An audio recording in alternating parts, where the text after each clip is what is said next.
അസ്സലാമു അലൈക്കും വറഹ്മത്തുള്ളാഹി വബറകാതുഹു. ഞാൻ ഇന്ന് പറയാൻ പോകുന്നത് ദേഷ്യം കുറക്കാൻ സഹായിക്കുന്ന 5 ദിവസത്തെ ഫ്രീ വാട്സപ്പ് ഗ്രൂപ്പ് കോച്ചിങ്ങിനെ കുറിച്ചാണ്. ഞാൻ ചെറിയൊരു ചോദ്യം ചോദിക്കട്ടെ.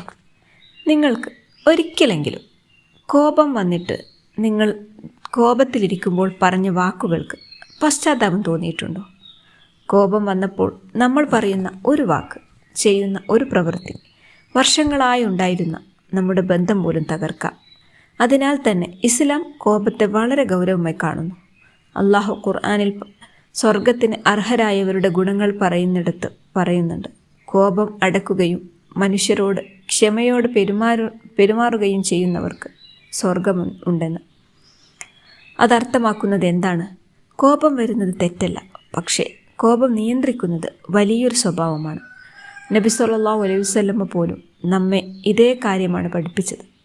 നബി പറഞ്ഞിട്ടുണ്ട്, ശക്തനായവൻ മറ്റുള്ളവരെ കീഴടക്കുന്നവനല്ല, കോപം വരുന്ന സമയത്ത് സ്വയം നിയന്ത്രിക്കുന്നവനാണ് യഥാർത്ഥ ശക്തനായവൻ എന്നാണ്. ഇത് സ്വഹീഹുൽ ബുഖാരിയിലും സ്വഹീഹുൽ മുസ്ലിമിലും വന്നിട്ടുള്ള ഹദീസാണ്. കോപം വന്നപ്പോൾ വിളിച്ചു കൂവുന്നത് ശക്തിയല്ല, കോപം വന്നപ്പോൾ സ്വയം നിയന്ത്രിക്കുന്നത് തന്നെയാണ് യഥാർത്ഥ ശക്തി. ചിന്തിച്ചു നോക്കൂ, ഒരു നിമിഷം കോപം നിയന്ത്രിച്ചതിന് അള്ളാഹു നൽകുന്ന പ്രതിഫലം വളരെ വലുതാണ്. പക്ഷെ ഒരു ചോദ്യമുണ്ട്, എങ്ങനെ കോപത്തെ നിയന്ത്രിക്കാമെന്ന്. കാരണം പലരും പറയുന്നു, എനിക്കറിയാം കോപം തെറ്റാണെന്ന്, പക്ഷേ കോപം വന്നാൽ നിയന്ത്രിക്കാൻ കഴിയുന്നില്ല.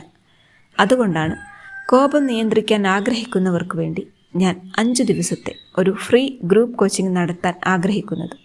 അത് മനഃശാസ്ത്രപരമായ രീതിയിലും ഇസ്ലാമിക മാർഗനിർദ്ദേശങ്ങളോടെയും കോപം എങ്ങനെ നിയന്ത്രിക്കാം എന്ന് പഠിക്കാൻ സഹായിക്കുന്ന ചെറിയൊരു പരിശീലനമായിരിക്കും.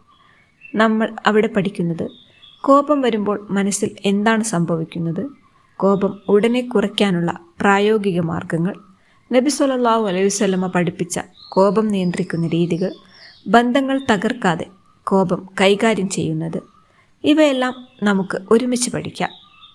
ഈ ഗ്രൂപ്പ് കോച്ചിങ്ങിൻ്റെ ഡീറ്റെയിൽസ് ഞാൻ കമൻറ്റ് ബോക്സിൽ കൊടുക്കാം. താല്പര്യമുള്ളവർ അത് നോക്കി ജോയിൻ ചെയ്യാം. അള്ളാഹു നമ്മളെ കോപം നിയന്ത്രിക്കാൻ കഴിയുന്നവരാക്കട്ടെ. അള്ളാഹു നമ്മളെ നല്ല സ്വഭാവമുള്ളവരാക്കട്ടെ. അള്ളാഹു നമ്മെ സ്വർഗത്തിൽ പ്രവേശിപ്പിക്കുമാറാകട്ടെ. ആമീൻ.